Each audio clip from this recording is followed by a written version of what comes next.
Bonjour à tous. Alors aujourd'hui, je vous propose un exercice sur les fractions. Parce que les fractions, c'est quelque chose de très très important en maths. C'est un outil qu'on utilise au quotidien dans quasiment tous les chapitres. Donc, il faut être au point là-dessus.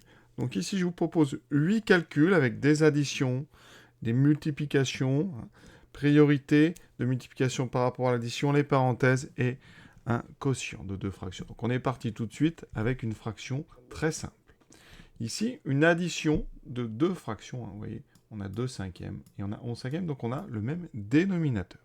Et quand on a le même dénominateur, eh bien, additionner des fractions, c'est enfantin. Il s'agit d'additionner juste les numérateurs. Donc on a 2 cinquièmes plus 11 cinquièmes. Eh bien, vous avez donc ici 2 plus 11 qui fait 13 cinquièmes. Il n'y a absolument rien d'autre à faire. Et pour tous ceux qui auraient envie, l'erreur vraiment la pire qu'on puisse voir là-dessus, c'est de faire 2 plus 11, donc 13, et de faire 5 plus 5, 10. Hein, ça ne marche pas du tout, ça c'est totalement interdit. Quand on ajoute des fractions, c'est, on va dire, compliqué. Il faut absolument qu'elles aient le même dénominateur. Et là, c'était le cas. Donc, quand elles ont le même dénominateur, on peut donner une formule. Hein. A sur B plus C sur B, hein, avec B non nul. Eh bien, vous avez A plus C sur B, d'accord? Alors c'est étrange pour certains, mais c'est une formule, il faut apprendre comment fonctionne l'addition des fractions. Pensez bien que dans cet exemple-là, on pourrait concevoir 2 cinquièmes comme 2 fois 1 cinquième. 2 cinquièmes, c'est 2 fois 1 cinquième. C'est donc, si vous considérez 1 cinquième, vous avez 1 cinquième d'objet, plus ici 11 fois 1 cinquième, donc vous avez 2 fois une quantité de 1 cinquième, plus 11 fois une quantité de 1 cinquième, ben si vous ajoutez ça, vous aurez 2 et 11, 13 fois une quantité de 1 cinquième. Il faut concevoir l'objet 1 cinquième comme une portion, comme si vous aviez par exemple une boîte ici, et 1 cinquième représente une part. Voilà. 2 fois 1 cinquième, ben c'est que vous avez deux parts. Bleu comme ça. 11 fois 1 cinquième, c'est que vous en avez 11. Donc si vous les ajoutez, ben vous avez 2 parts, 11 parts, vous avez 13 parts du même objet, donc 1 cinquième. Et donc vous devez retenir que pour ajouter ou pour soustraire deux fractions, eh bien, il faut qu'on ait le même dénominateur. Et donc on va essayer à chaque fois de transformer pour avoir justement le même dénominateur. Donc dans mon deuxième exemple, au dénominateur, j'ai quoi? J'ai un 4 et un 8. Comment peut-on transformer un dénominateur? C'est ça la question. Eh bien, vous savez, ou vous devez savoir, que quand on a par exemple 7 quarts, eh bien, on peut multiplier en haut et en bas par un même nombre non nul. Donc ici, si je veux, par exemple, je multiplie par 3. Voilà, ça va faire 21 douzièmes. Est-ce que c'est intéressant ici? Ben non, parce que mon dénominateur, le deuxième, c'est 8. Donc ça n'est pas intéressant.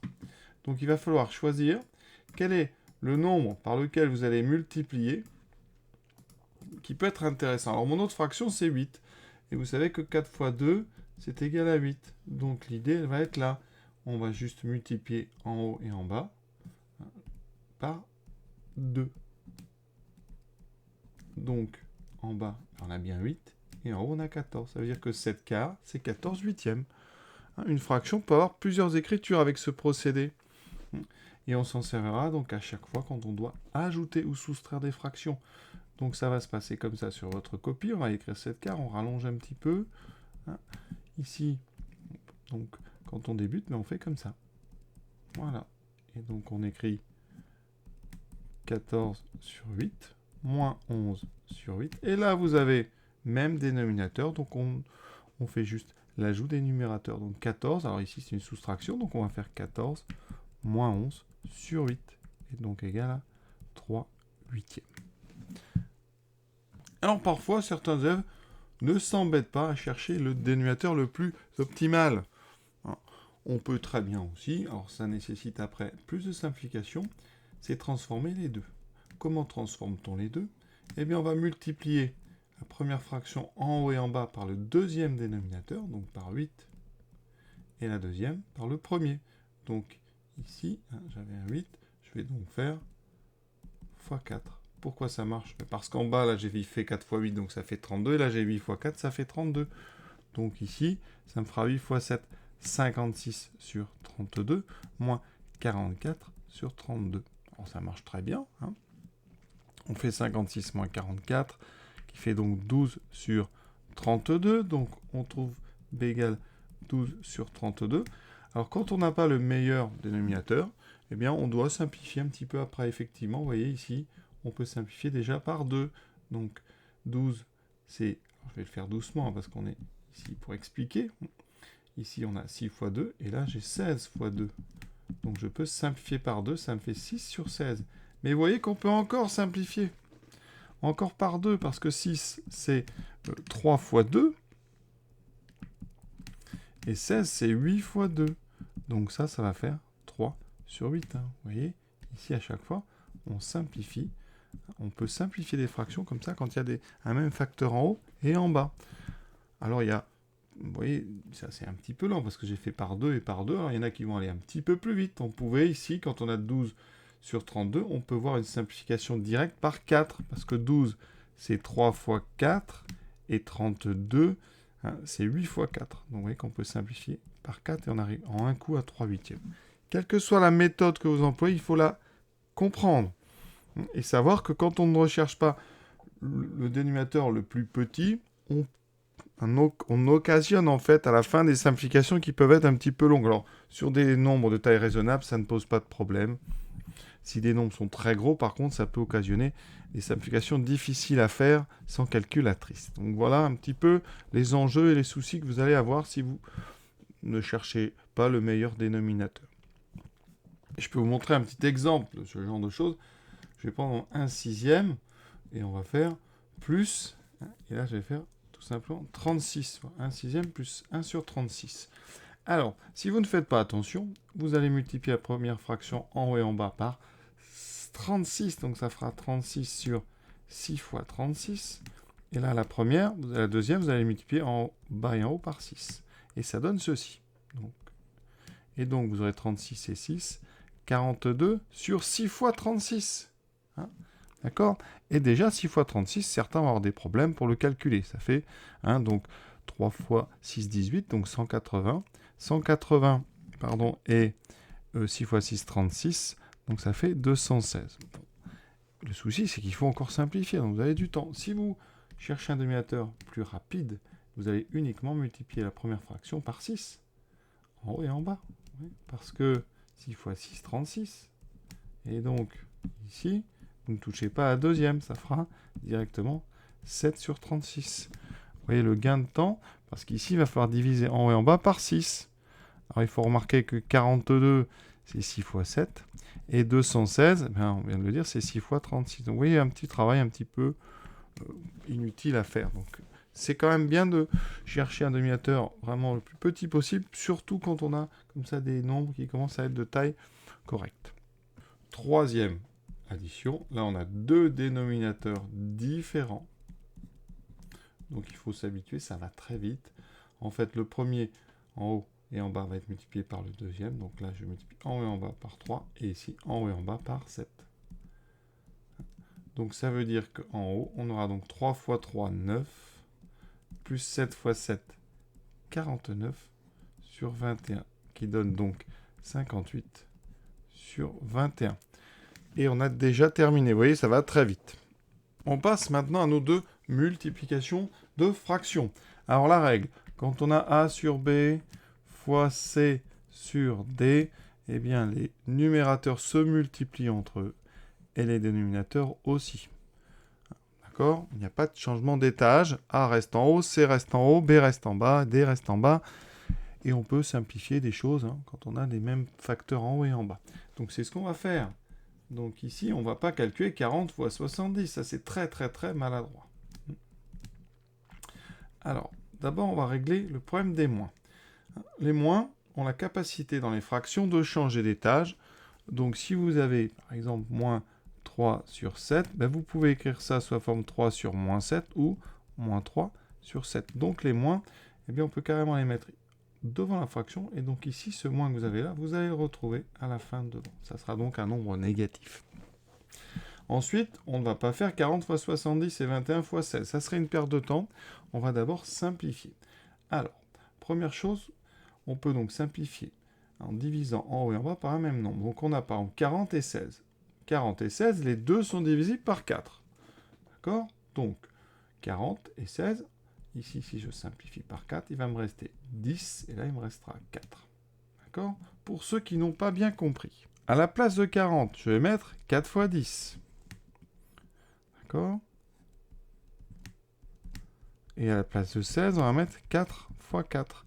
Et vous voyez bien, d'après la propriété des fractions, on peut simplifier ici par 4. En général, vous voyez, on le fait directement. Si on peut simplifier d'autres choses en même temps, on gagnera un petit peu de temps. On a 70 et 21. 70, c'est 7 fois 10, et 21, c'est 7 fois 3. On peut donc simplifier par 7. Par 7, qui me donnera ici 10, et ici, qui me donnera 3. Après, on fait un premier bilan. On a donc moins 10 fois 10. Alors, on peut écrire, voilà, 10 fois 10, et en dessous, on a 3 fois 4. Est-ce qu'on peut encore simplifier? Bien oui, parce que 10 et 4, les deux sont pairs. Donc, je simplifie par 2, il me reste 5 et 2. Au final, il me reste donc un moins. 5 fois 10, 50 sur 6. Alors ici, est-ce que j'aurais pu simplifier encore? Ben oui, j'aurais pu, puisque j'avais un 10 et un 2, donc là 50 et 6, je vais encore diviser par 2 en haut et en bas. Ça va me donner donc 25 sur, donc on divise par 2 sur 3. Il me reste à la fin donc moins 25 tiers. Quand est-ce qu'on s'arrête? Alors, on regarde surtout si les nombres sont simplifiables par 2 et par 3. Par 5 aussi, parce que ça se voit. Pour le reste, si les nombres sont gros, ben on laisse. On a après peut-être l'occasion d'utiliser une calculatrice. Mais il faut savoir déjà faire cet exercice sans calculatrice, c'est-à-dire apprendre à simplifier sans faire des gribouillis partout. Il faut que ça soit clair et net. Le deuxième. D'abord, on a un moins en haut et un moins en bas. Alors des moins, je vais détailler. Quand on a moins 700, c'est qu'on a moins 1 fois 700. D'accord? Et quand on a moins 500, c'est qu'on a moins 1 fois 500. Eh bien, ce moins 1 qu'on a en haut et celui qu'on a en bas, eh bien, vous voyez, ce sont des facteurs. On peut donc les simplifier. Donc, les deux moins ici, directement, on peut mettre plus. Ils vont ensemble, en fait, se neutraliser. Après, on continue dans nos simplifications. Donc ici, évidemment qu'on a des zéros, donc on va simplifier par 10, et donc par 100. Et donc il nous reste 7 et 5. Vous voyez, ça va vite. Hein. Quand vous sentez que ça devient un petit peu trop griffonné, mais vous faites un premier bilan. Pour l'instant, on en est à 7 fois 28 sur 25 fois 5. Et vous voyez, je mets tout sous un seul trait de fraction. J'ai réuni mes deux numérateurs et mes deux dénominateurs en produit. Après, on regarde, est-ce que ça se simplifie? Alors, 25 et 5, c'est 5 fois 5 fois 5. Dans 28, vous avez 4 fois 7, donc il n'y a aucune simplification possible. On va être obligé de faire le calcul. 5 fois 25, ça fait donc 125. 7 fois 28, alors 7 fois 28, soit vous le posez si vous n'avez pas de calculatrice, hein.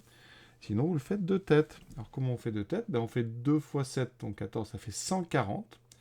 140 et 8 fois 7, 8 fois 7, 56, 140 et 56, 196. Sinon, vous le posez.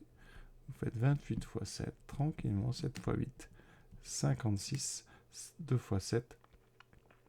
Donc, on fait 7 fois 8, pardon, 56, je dis des bêtises. On retient, donc, 5, 2 fois 7, 14 et 5, 19.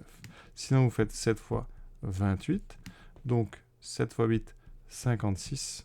On baisse un 0, 2 fois 7, 14, on arrive bien à 196.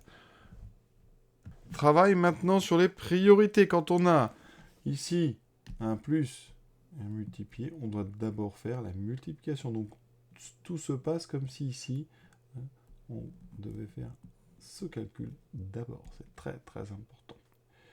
Et vous voyez d'ailleurs que dans le suivant, on a des parenthèses parce que elles vont nous indiquer qu'on doit faire la soustraction d'abord et non la multiplication. Donc c'est très important ça. Donc f, c'est donc 2 tiers, plus 7 fois 4 fois 3 cinquième. On va donc faire d'abord la multiplication. Donc ici, on n'a pas de simplification en haut et en bas, parce qu'on a 3 et 7, là 4 et 5. Donc ça fait 3 fois 7, 21, sur 4 fois 5, 20. On met au même dénominateur. Donc le dénominateur commun, ben, ça sera ici le plus petit possible, 3 fois 20. Donc je vais multiplier la première par 20. et la deuxième par 3. Ça va me donner donc 2 fois 20, 40, plus 3 fois 21 qui fait 63, sur 3 fois 20 qui fait 60. Ça donne donc 103 sur 60. Ça n'est pas simplifiable par 2, parce que 103 est impair. Ça n'est pas simplifiable par 3, parce que 103, la somme des chiffres fait 4. Ça n'est donc pas divisible par 3, et donc on s'arrête là. C'est pas la peine d'aller chercher plus loin. On passe au G. Alors le G, eh bien c'est la même idée.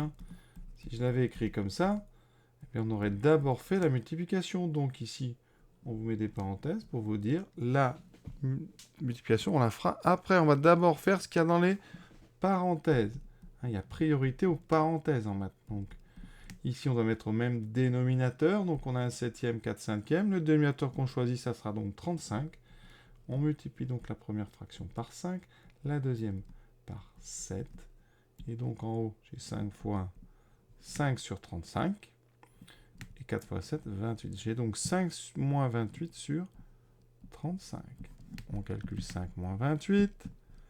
5 moins 28, ça fait donc 28 moins 5, ça fait 23. Donc ça fait moins 23. Attention. Et on a donc un moins. Alors ce moins, on l'a vu, il a la capacité de passer devant, et donc vous allez le retrouver ici. On aura donc un nombre négatif. Alors après, 23, c'est un nombre premier, on ne peut pas simplifier. En bas, personne n'est divisible par 3, donc on doit faire le calcul. 3 fois 23, 69, divisé par 4 fois 35, donc ça on fait juste 2 fois 35, 70, fois 2. Quand on multiplie par 4, on fait fois 2, fois 2. Donc on fait d'abord 2 fois 35, 70, 70 fois 2, 140, et on a terminé. Dernier calcul là, il faut connaître la phrase. Quand on divise par un nombre non nul, ça revient à multiplier par son inverse. Alors je m'explique, puis on fera l'exercice.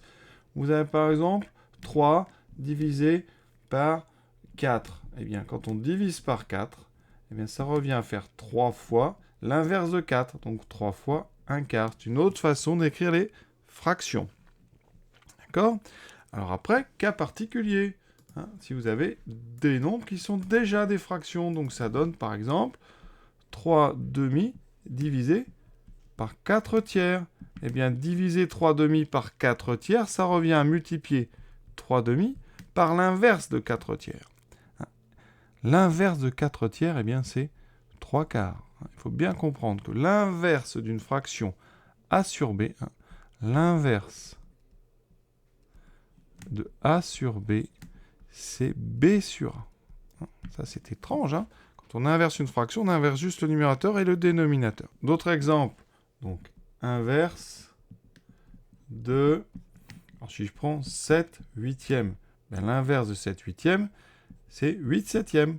Oui, j'ai juste changé les deux nombres de places. L'inverse de 5 onzièmes, c'est 11 cinquièmes. On va s'en servir à chaque fois de ce genre de choses, dès qu'il y a des divisions.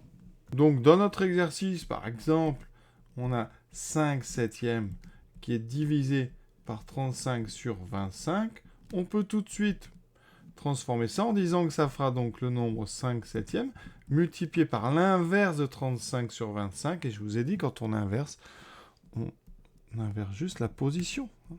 Quand on inverse une fraction, on inverse les deux nombres. C'est tout simple. Et après, vous avez une multiplication comme on a vu tout à l'heure. Alors après, qu'est-ce qu'on fait ? On a après à simplifier. Ici, par exemple, on voit bien qu'on peut simplifier par 5. On aurait même pu simplifier 25 sur 35 si on fait par 5. Ça fait donc 5 fois 5 ici, et ici c'est 5 fois 7. Donc il me reste un 5 en haut et un 7 en bas. On a donc 5 fois 5 en haut qui fait 25 sur 7 fois 7 qui fait 49. Pour terminer, on va en faire un dernier pour le plaisir. Donc, par exemple, 10 sur 12 sur 14 sur, 16. Donc, on a dit, ça va faire 10 sur 12 multiplié par l'inverse de 14 sur 16. Ça sera 16 sur 14. Après, on a juste un travail de simplification, mais on a passé à difficulté de la division. Donc, vous voyez, après, je simplifie par 2. Ça me fait 5, ça me fait 7. Ici, 16 et 12, je peux simplifier par 4. Ça me fait 4 ici et 3. On a fini. 5 fois 4, 20 sur 21. Voilà, cet exercice donc est terminé. Je vous souhaite une bonne fin de journée à tous.